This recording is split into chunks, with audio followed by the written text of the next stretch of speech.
There are hundreds of Beatles songs. That means that there were hundreds of great Beatles bass lines. How could Paul McCartney possibly choose just one to be his favorite? What an evil question to ask that man. Out of all those amazing songs, there was one he said was his favorite, and it may shock you. Okay, I'm not going to string you along, but after I reveal the song, we're going to look at a quick history of the tune, as well as, of course, playing it and showing you why it's a freaking awesome song. And Paul McCartney's favorite bass line is...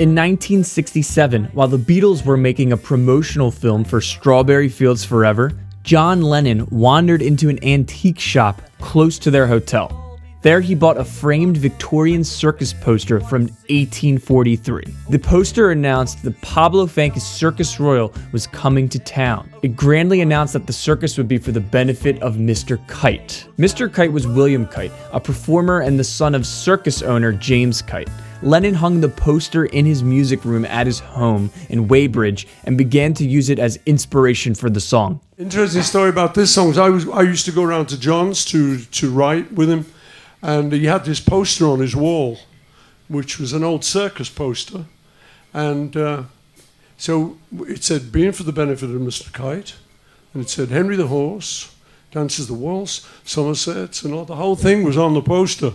So he just kind of virtually wrote it down, you know. Some of the facts he changed within the song to make the story more interesting, but the words of the poster found their way almost unchanged.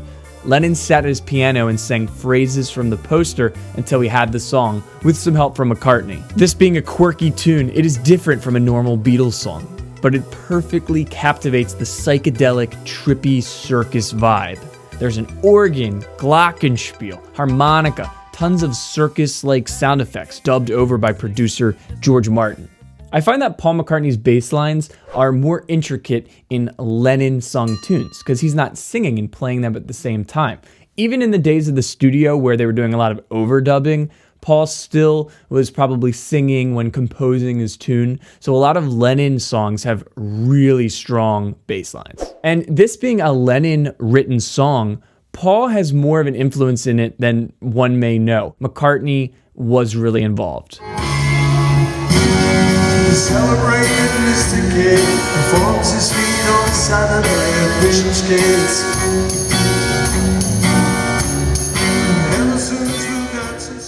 Now, what's the source where Paul said this was his favorite? In a 2014 tweet, he claimed it was his favorite right now, then, but he later confirmed it was his favorite in an interview as well. Probably my favorite bass line is Mr. Kite, Being for the Benefit of Mr. Kite, because it's complicated. It's kind of difficult bass line, and what's really difficult is to sing it and play the bass at the same time, because your head goes that way and your fingers go that way. It's really sort of strange combination to do it, but it's a melodic bass line, and I like it. All right, now it's time to break down the bass line up close. I'll play a few parts of the tune, and I'll tell you why it's awesome.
Are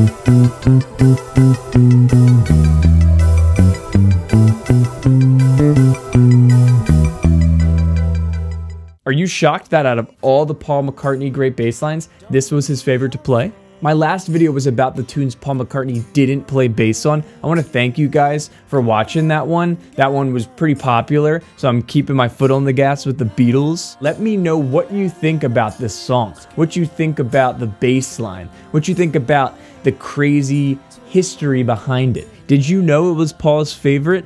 Did you know that he plays this song in his sets still touring today? Make sure you give this a like if you enjoyed it and subscribe to the channel if you want to see more bass content. If you are a bass player, you can check out Bass Freedom, which is an online platform for bass guitarists, whether you're a complete beginner, aspiring professional.